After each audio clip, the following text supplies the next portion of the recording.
आज अखिलेश यादव ने लखनऊ में प्रेस कॉन्फ्रेंस की और यूपी में बढ़ते बिजली बिल के मामले को उठाया। अपने बयान में उन्होंने कहा कि नए साल में बीजेपी को सबसे ज्यादा करंट लगा है। ने लिया कि घरेलू बिजली का बिल 300 यूनिट माफ होगा और किसानों की सिंचाई माफ होगी। नए साल पे भारतीय जनता पार्टी को सबसे ज्यादा करंट लगा। मैं उनके भाषण सुन रहा था और उनके भाषणों में यह कहा जा रहा है कि आखिरकार बिजली कहां से आएगी। ये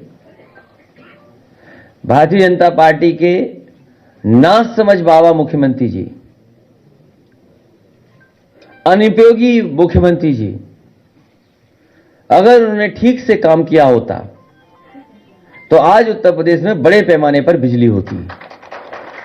हमारे उत्तर प्रदेश की गरीब जनता को, किसानों को, उद्योगपतियों को, व्यापारियों को और आम लोगों को इतना बिजली का बिल नहीं देना पड़ता जितना आज बिजली का बिल देना पड़ रहा है। मुझे याद है जिस समय नेताजी उत्तर प्रदेश के मुख्यमंत्री थे, कुछ लोगों ने बिजली का कारखाना न लगे उसके लिए बड़े पैमाने पर आंदोलन किया। लेकिन मुझे खुशी है इस बात की कि शाहजहांपुर में रोजा का प्लांट बिजली का लग करके तैयार हो गया। वो नेताजी का समय था। इसी तरह झांसी में जो बिजली का कारखाना लगा हुआ है, अगर उस समय समाजवादी सरकार में वो फैसले न लिए हो गए होते तो शायद पारीक्षा का पावर प्लांट भी नहीं लग पाता, जिसका उद्घाटन बाद में हुआ।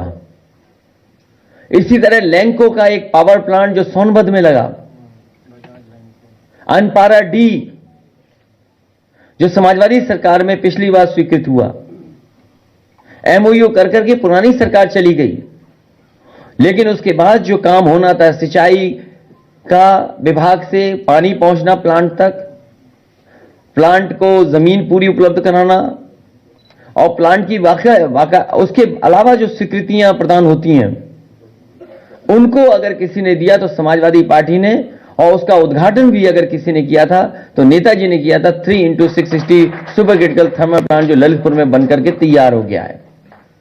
उसके बाद एटा में 3x660 super critical thermal plant जो जवाहरपुर योजना के अंतर्गत लग रहा है। हमारे अनुपयोगी मुख्यमंत्री अगर ध्यान देते तो बिजली का कारखाना जल्दी बन करके तैयार हो जाता। हरदोआगंज में 660 सुपर क्रिटिकल थर्मल प्लांट लग रहा है। पनकी में सुपर क्रिटिकल थर्मल प्लांट लग रहा है 660। निवेली लिग्नाइट का उस समय कांग्रेस की सरकार थी, जायसवाल जी भी उसके बिजली मंत्री थे, उन्होंने और मैंने मिलकर के शिलान्यास किया था और वो भी अभी कारखाना बनकर के नहीं तैयार हुआ है। अगर वो बिजली का कारखाना बनकर के तैयार हो जाता तो आज उत्तर प्रदेश के पास बिजली पर्याप्त होती।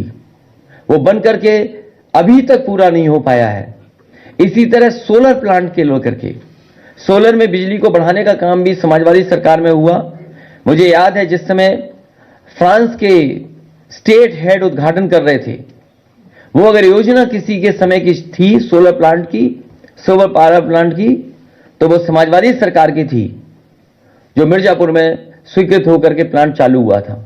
उत्तर प्रदेश में बड़े पैमाने पे, चाहे वो ललितपुर रहा हो, महोबा रहा हो, झांसी रहा हो, जालौन रहा हो या मैनपुरी रहा हो, सोलर पावर प्लांट अगर किसी सरकार में ज्यादा लगे हैं तो समाजवादी सरकार में उन सोलर प्लांटों को लगाने का काम हुआ है। हमारे बगल में बैठे हैं मांझी जी, ये उस समय हमारे सरकार में हमारे साथ थे, विधायक थे और मंत्री थे। इनकी विधानसभा में टांडा में जो एनटीपीसी का पावर प्लांट लगना था, जगह उपलब्ध नहीं हो पा रही थी, जमीन उपलब्ध नहीं हो पा रही थी। एलएनटी के बड़े बड़े अधिकारी आकर के यही निवेदन सरकार से करते थे कि अगर जमीन उपलब्ध हो जाए तो यहां पर जल्दी पावर प्लांट लग करके तैयार हो जाएगा। मुझे खुशी है इस बात की कि वहां के किसानों ने हमारा कहना माना, सरकार का कहना माना और पूरी की पूरी जमीन उपलब्ध करा दी। आज उसका परिणाम है कि वहां पर भी बिजली का बड़ा। ताजा खबरों के लिए हमारे चैनल को लाइक करें और सब्सक्राइब करें।